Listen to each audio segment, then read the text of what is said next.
est là pour la présentation de l'ouvrage. Un ouvrage qu'on a vraiment eu l'honneur de présenter parce que ce n'est pas n'importe quel ouvrage. On a l'habitude de le faire. Mais vraiment, cet ouvrage-là nous a vraiment émus, tout simplement, pour énormément de raisons que nous allons tout à l'heure vous dévoiler. Alors, nous savons tous que publier un poème, c'est un aboutissement pour tout poète. Car par la poésie, le poète touche une très grande variété de sentiments. Ça peut être de l'amour, ça peut être de l'amitié, ça peut parler de la famille, ça peut être en rapport avec l'amour de la patrie, mais aussi ça peut être le sacré, la croyance, la religion.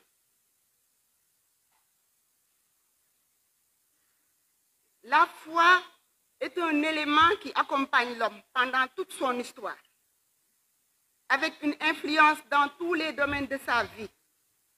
La foi ouvre un mystère.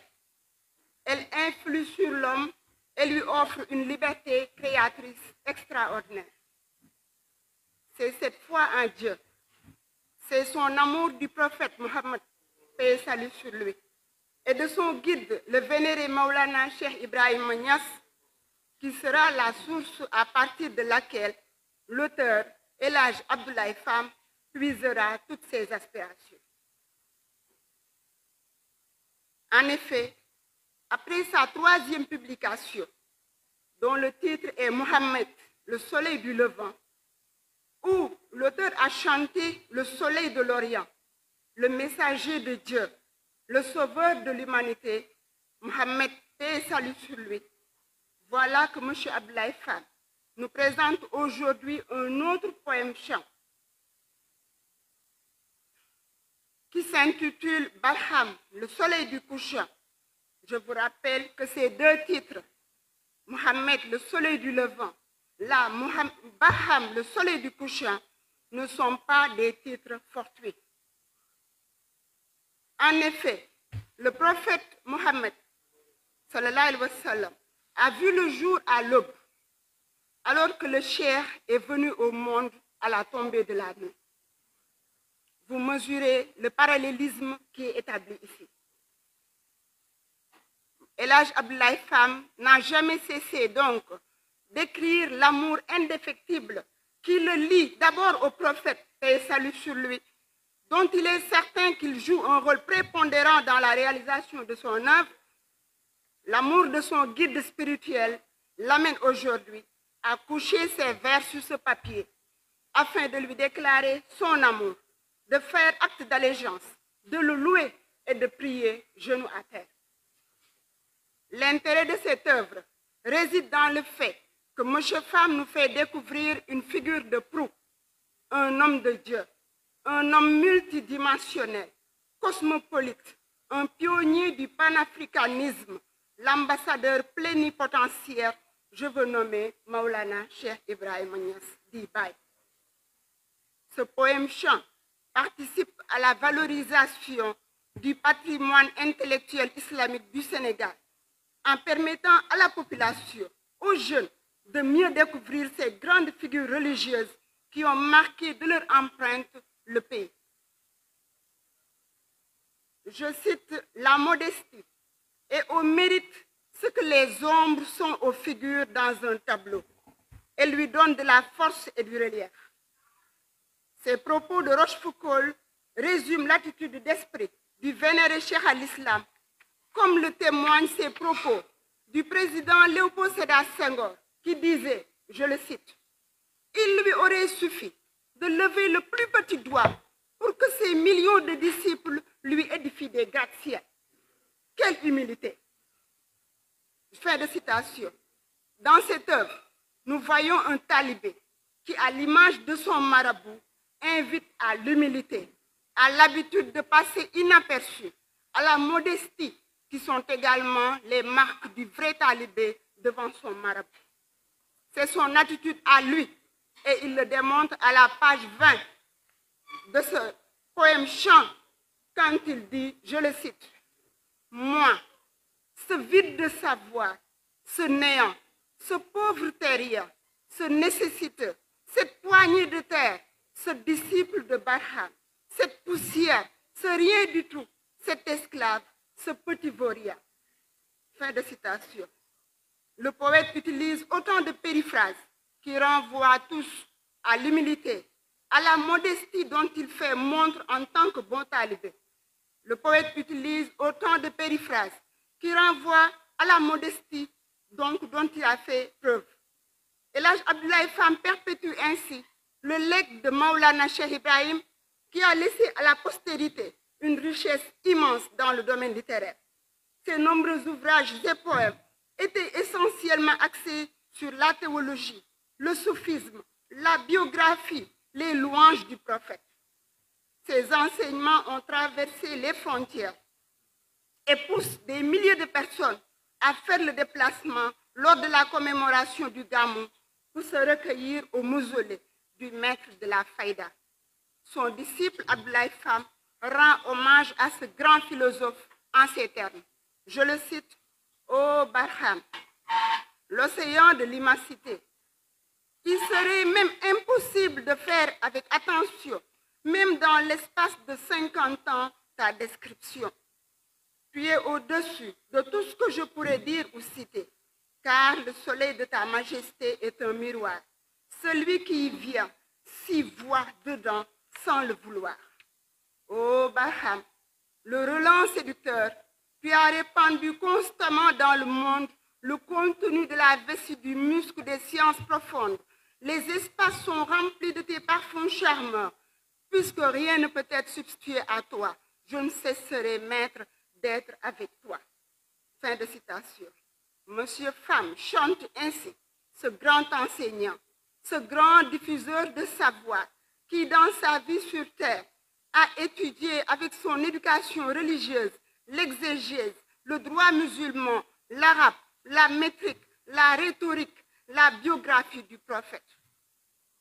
Par la suite, à travers ses voyages, Baye, comme on l'appelle affectueusement, s'évertuera à la diffusion de ce savoir, de cette lumière et à l'extension de la tariqa tidjane. En tant que professeur de français, j'ai été particulièrement séduite par les 2 dernières strophes de la page 47 de l'ouvrage, quand Abdoulaye Fam célèbre le génie créateur du Cheikh al-Islam en ces termes. Je le cite, ô Barham, foyer de tendresse et de vie, verse l'amour brûlant à ces terres ravies. Toi dont les mots, toutes les figures de style, la métaphore, la comparaison, l'hyperbole, le rejet, l'allégorie, l'euphémisme, le contre-rejet ne peuvent dresser le portrait fidèle.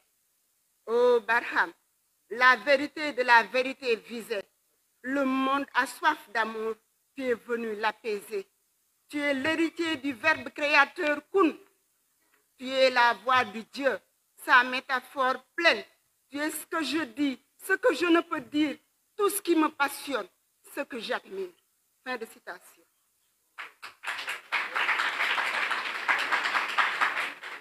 En effet, quiconque se penche sur les œuvres du vénéré Cheikh Maulana aura la certitude qu'il fait partie des grands hommes de Dieu qui ont reçu la grande ouverture divine. Il s'est consacré sa vie durant à l'éducation et a initié un nombre inestimable de disciples à la tariqa qui ont témoigné d'ailleurs de son intransigeance dans l'adoration de Dieu, de sa disponibilité à servir son pays et ses hommes et de son ouverture d'esprit. Cheikh al-Islam fut un savant irremplaçable, comme le chante Abdoulaye Fam à la page 48. Ô Barham, la légende dorée, le jardin de la vérité qui m'a perforé. Tu es l'histoire, tu es la philosophie, la sociologie, la science, la logique, la technique, la psychologie. Tu es une université, le temple du savoir mien, un agrégé, l'académicien des académiciens. Fin de citation. Ce que je peux vous certifier aujourd'hui, chers collègues femmes, c'est que cette prière que vous avez formulée à la page 81 est bien exaucée. Dieu a entendu cette prière du collègue que je m'en vais vous citer. Ô Barham, la preuve de son siècle n'importe où, fais de moi un être de culture tel Mohamed Zainabou, ce poète qui maniait à merveille l'art de la rhétorique. Mettez-moi sur les traces de Baye Amadou Thiam, ce génie de la grammaire classique et moderne que je clame, ce professeur émérite, pédagogue sans pareil de son époque. Ô Barham, tu es devenu un livre pour moi, et moi, je veux devenir parole pour toi. Tel Omar Maletiam, le pôle, l'unique, le gnostique mort. Tel Mohamed Nazir Ibrahim Niass, le saint à la voix d'or. Fais de moi un érudit comme Zeyda Mariam Niass, l'amoureuse du Coran, la maîtresse des maîtresses. Fin de citation. Ce poème chant de l'auteur Abdoulaye Pham est tout juste magnifique. Les mots, les sonorités sont une douceur aux oreilles.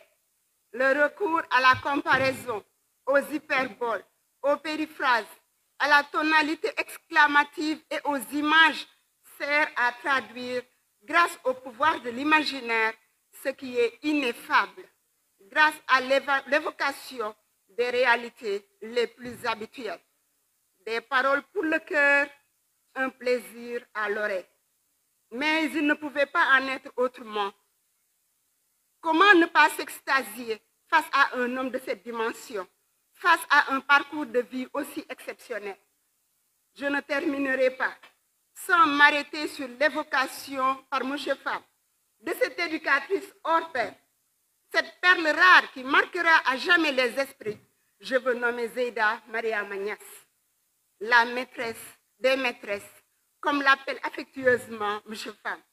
Zeyda Mariam Niass, fille du vénéré Cheikh al-Islam, est une référence dans l'enseignement tout court, mais plus particulièrement dans l'enseignement du Coran au Sénégal et dans le monde.